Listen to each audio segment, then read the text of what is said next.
Hola, nens i nines! Avui som aquí per cantar una cançó. Us donaré dues pistes. Dues pistes de dos animals que surten en aquesta cançó. Una, cac, cac, cac, cac, cac. Dues, quic. Anem a per ella.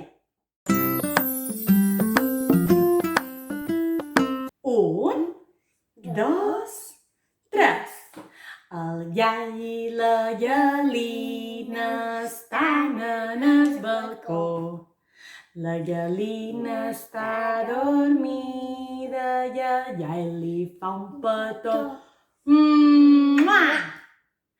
Dolent, dolent, dolent més que dolent. I què dirà la gent? Que diguin el que vulguin, que jo ja estic content.